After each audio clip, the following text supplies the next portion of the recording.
ladies and gentlemen, to an all-new review.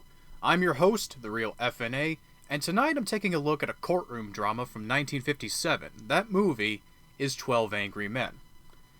The backstory behind this one is, I first saw this film via a writing course in a school of mine. There I saw two films I remembered, which I've never seen before.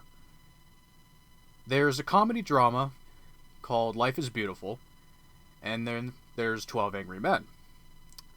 After we read the screenplay for the class of 12 Angry Men, of course we spent the next few days watching the film. I actually remember most of my classmates not really caring much for it, saying that, it's just a boring black and white movie, which kind of tore me up inside because I remember really enjoying it. It taught me that there's more to film than just having colors. That said, it's been quite some time since I've last seen it, so I was very curious to see how it would hold up for me personally today. Is it as good as I remember, or has time not been so good with it? Well, we're going to find the answer right now. The premise behind this film is very simple to grasp. There's an 18-year-old boy who's accused of killing his father.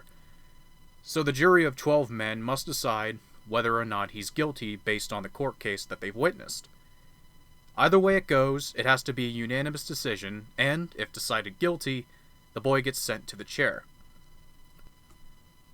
What I like about this premise is that it manages to do so much while having seemingly so little as the film starts up. Because, as I just said, it's a very simple premise you can get behind, but as you watch, it's just layers and layers of depth that go on top of it. Two things in particular that fall under what I just said about doing a lot with so little. The first is camera work. Besides a couple of scenes, the entire film takes place in just one room, the jury room. However, the way that it's shot is one of the reasons why it never looks visually stale. For example, you have long continuous shots that look very natural and flowing as they capture the conversations in between these characters. Seeing as it's all done in one take, it's also very impressive. You have shots that are centered on one or two characters, angled depending on the mood, whether it's shot from a normal angle, if they're being level-headed, or shot from a higher or lower angle, depending on whether the character is being confident or worrying, respectively. You have these shots zooming in on a character talking as they talk for a good while, laying in a bunch of exposition on what they think of the current situation. It adds more to the visuals than just being a monochrome one-room snore fest. The second example of having so much with so little is with the writing. What's great about the writing is that the characters are only referred to by their jury numbers and not by name. And even then, they're all incredibly memorable and offer their own unique perspectives on the situation. Some are sure as can be that the boy is guilty, some are not so sure, and some just wanted to get it done and over with as quickly as they can. A big cast of colorful characters, even if it is black and white. Juror number 8 is considered to be a main protagonist in a way. Not because he's necessarily a hero, but because he's the one who brings the case into further question, as he's the only one with a reasonable doubt out of everybody.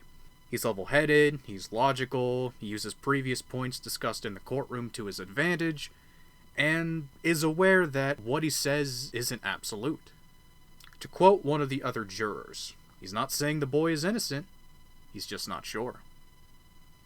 The other jurors are all excellent. Juror 3 being one of my favorites because of how passionate he is about his position, or Juror 4 for being one of the most logical ones in the room next to 8. There's also Juror 7, who's fucking hilarious. He's a wisecracking jackass who doesn't care what anyone thinks. He just wants to get this done and over with because he doesn't want to miss a Yankees baseball game. We have so many goddamn personalities and perspectives here, but what ties it all together is how tightly written everything is. As you see them walk in the jury room, they all look like nice people you can sit down, talk, and have a beer with. And as the film continues, we see more and more about them on a personal level. No stone is left unturned. The acting in this is superb. Well, mostly. It's kind of easy to joke about some of the melodramatic moments that kind of make you smile, because the performances at times like, what do you mean it's not possible? I know that's a matter of fact. You know, shit like that. But every actor gives in showings that match the characters they play to near perfection. I also like how little things that are established earlier are brought up again a few times later. Like when they mention how hot the day is, or how they discuss their livelihoods, or how the jurors get bored and scribble on some paper. It's small shit, I know, but it makes the film all the more human and real, knowing that no matter how much you agree or disagree with any of these people, at the end of the day, they're just that, people.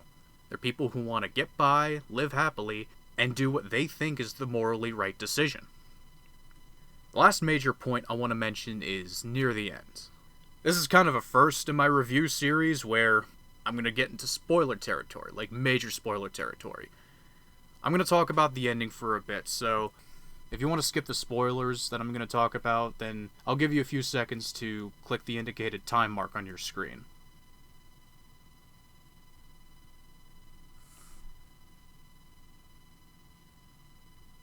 So by the end, every juror has taken the side of Juror 8, as they all have reasonable doubts after hearing him out. Except for number 3. Number 3 is incredibly confident that the boy is guilty, even bringing up points Juror 8 brought up, calling them twisted and turned. He then looks at a photo of his son, who also grew up in, quote, the slum, as they call it, the same kind of environment the kid being accused of murdering his father grew up in, which Juror 3 feels is like a breeding ground of crime. He tears the photo up, immediately regrets it, and then mutters not guilty as he's crying. I'd like to bring up the screenplay of 12 Angry Men for a moment, because, at least in my opinion, it ended in a pretty half-assed way, by comparison. It ended with Juror 3 going on a pretty pointless tangent that went absolutely nowhere. However, thanks to the art of film and the way it was shot and timed, they managed to make this part of the movie much more emotional and a far more graceful way of him changing his perspective. So now that the spoiler shit is out of the way, when all is said and done, am I able to recommend 12 Angry Men? Absolutely. 100% without a shadow of a doubt. Besides the fact it's a black and white movie, this has aged like fine wine. It is a masterclass of film. The acting is great, the character exchanges are natural, the premise is easy to grasp, the camera work is dynamic for what it sets out to do, and the writing leaves you more than filled, like a nice Thanksgiving feast. One last time, a classic case of doing so much with so little. That does it for another review. Like in the last review video I did, I was excited to see this film again and see how it would hold up, and I was not disappointed in the slightest. This film fucking rocks. It probably would have been more fitting to have this as the 12th review video for this channel, but, I mean, this is number 4, and I had to watch this thing twice, which led up to about 3 hours of watching it, since it's an hour and a half long. 4 times 3 is 12, so hey, it kind of fits, I guess. With all that said, thank you all for watching, take care, and I'll see you all in the near future. Peace.